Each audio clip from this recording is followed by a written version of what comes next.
Hi, it's me again with Corel Draw Tips and Tricks. Part 2 of this. I created these earlier, and then I created this today, just a while ago. So this kind of has straight lines, and this kind of has a curve to it. I just noticed they were overstepping the bounds, but it's pretty cool. So we're going to do the exact same thing we did. I'm just going to fill in one of these, and I'm going to left click, right click. And to do the straight one, I'm just going to, here's a way to kind of find out to the middle. We're going to take a 2-point line and go from the, well, if I start here, go to the center. Now, if I take this and Control D and make a duplicate, holding down the Shift key, you'll see what it does. But then I got rid of my triangle.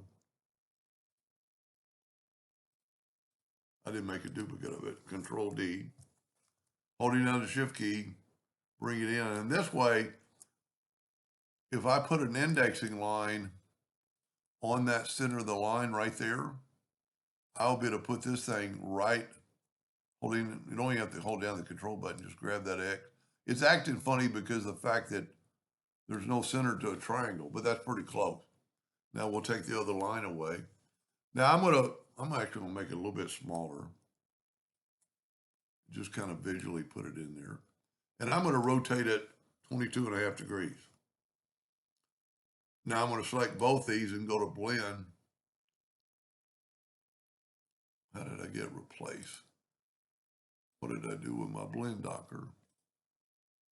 Go to effects and blend. And I'm going to blend it 30 times. And see, I kind of get that hard edge. Now, while ago, I did it completely backwards the way you can do it. I'm going to go ahead and break the blend apart. Then I'm going to take this, I'm going to Control D while holding down the control button, or the shift. No, I want to hold down the control button. The control button will mirror it like that. And then you know what, I'm not getting it. Something's going on. Whoop. I must not be getting that edge. Control G to group, Control D to duplicate. There we go. Now what I'm going to do, and I did this really wrong the first part, Control D, holding down the Shift key or the Control key.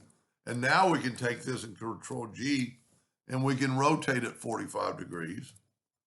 And then look at that. And now we can make this 4 inches. I've got my ratio lock so it's even. Got my nudge factor set on 4. So I'm going to make a duplicate. See how blacked out it is when you're so far away from it? But that's what the pattern would look like. That's pretty cool. But I came up with a way to I wanted it curved. So let's take this triangle. Let's get down here. I'm just nudging, but I don't have to. And I'm going to left click, right click, and then I'm going to make a Control D and make a duplicate, holding down the Shift key, which really doesn't help me because it's going to try to put it in the center. That's what the Shift key does.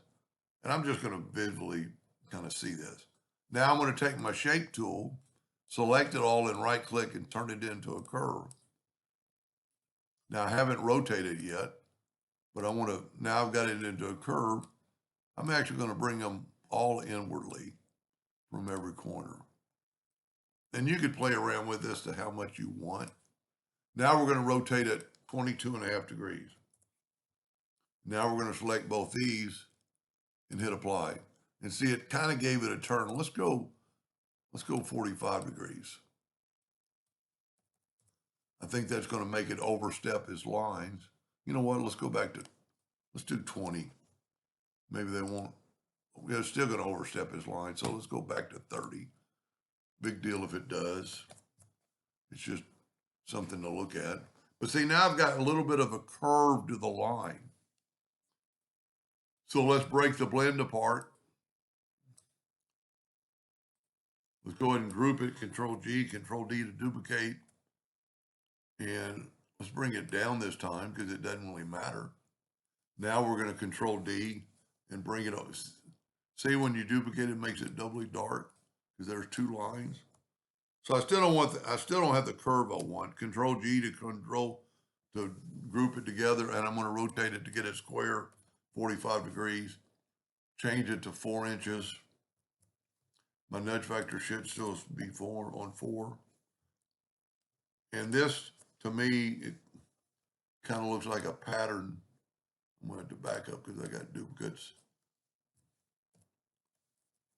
Kind of a pattern of a, well, what am I doing? Okay, there we got it. Kind of a pattern of some sort of leaf in a way. Now we're overstepping our bounds a little bit, but that looks pretty cool. And then one way to kind of really look at it is let's make a black box, object, order, back a page, but you can't see the graphic. So we're going to just stay inside the black box. And then I'm going to right click, outline in white, and it really makes it stand out. I think that's pretty cool. I don't know that you'll ever draw that, but anyway, I hope that helped. Thank you for watching.